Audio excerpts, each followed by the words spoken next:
Capítulo 2º. De execução das penas em espécie. Artigo 594. Transitando em julgado a sentença que impuser pena privativa da liberdade, se o réu já estiver preso ou vier a ser preso, o auditor ordenará a expedição da carta de guia, para o cumprimento da pena. Artigo 595. A carta de guia, extraída pelo escrivão e assinada pelo auditor, que rubricará todas as folhas, será remetida para a execução da sentença. Alínea A. Ao comandante ou autoridade correspondente da unidade ou estabelecimento militar em que tenha de ser cumprida a pena, se esta não ultrapassar de 2 anos, imposta militar ou assemelhado.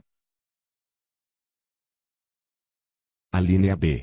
Ao diretor da penitenciária em que tenha de ser cumprida a pena, quando superior a 2 anos, imposta militar ou assemelhado ou a civil. Artigo 596. A carta de guia deverá conter: alínea A. O nome do condenado, naturalidade, filiação, idade, estado civil, profissão, posto ou graduação. Alínea B. A data de início e determinação da pena. Alínea C. O teor da sentença condenatória. Artigo 597. Expedida a carta de guia para o cumprimento da pena, se o réu estiver cumprindo outra, só depois de terminada a execução desta será aquela executada. Retificar-se-á a carta de guia sempre que sobrevenha modificação quanto ao início ou ao tempo de duração da pena. Artigo 598. Remeter-se-ão ao Conselho Penitenciário cópia da carta de guia e de seus aditamentos, quando o réu tiver de cumprir pena em estabelecimento civil. Artigo 599. Se impostas cumulativamente penas privativas da liberdade, será executada primeiro a de reclusão e depois a de detenção. Artigo 600. O condenado a que sobrevier doença mental, verificada por perícia médica, será internado em manicômio judiciário ou, à falta, em outro estabelecimento adequado, onde lhe sejam assegurados tratamento e custódia. Parágrafo único. No caso de urgência, o comandante ou autoridade correspondente, ou o diretor do presídio, poderá determinar a remoção do sentenciado, comunicando imediatamente a providência ao auditor, que, tendo em vista o laudo médico, ratificará ou revogará a medida. Artigo 601.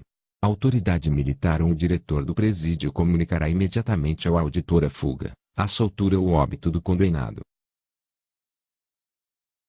Parágrafo único. A certidão de óbito acompanhará a comunicação. Artigo 602. A recaptura do condenado evadido não depende de ordem judicial, podendo ser efetuada por qualquer pessoa. Artigo 603. Cumprida ou extinta a pena, o condenado será posto imediatamente em liberdade, mediante alvará do auditor, no qual se ressalvará a hipótese de dever o sentenciado continuar na prisão, caso haja outro motivo legal. Parágrafo único. Se houver sido imposta medida de segurança detentiva, irá o condenado para estabelecimento adequado. Capítulo 3º. Das penas principais não privativas da liberdade das acessórias. Artigo 604. O auditor dará à autoridade administrativa competente conhecimento da sentença transitada em julgado, que impuser a pena de reforma ou suspensão do exercício do posto, graduação, cargo ou função, ou de que resultar a perda de posto, patente ou função, ou a exclusão das Forças Armadas.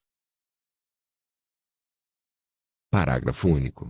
As penas acessórias também serão comunicadas à autoridade administrativa militar ou civil, e figurarão na folha de antecedentes do condenado, sendo mencionadas, igualmente, no rol dos culpados.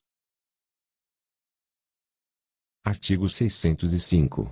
Iniciada a execução das interdições temporárias, o auditor, de ofício, ou a requerimento do Ministério Público ou do condenado, fará as devidas comunicações do seu termo final, em complemento às providências determinadas no artigo anterior.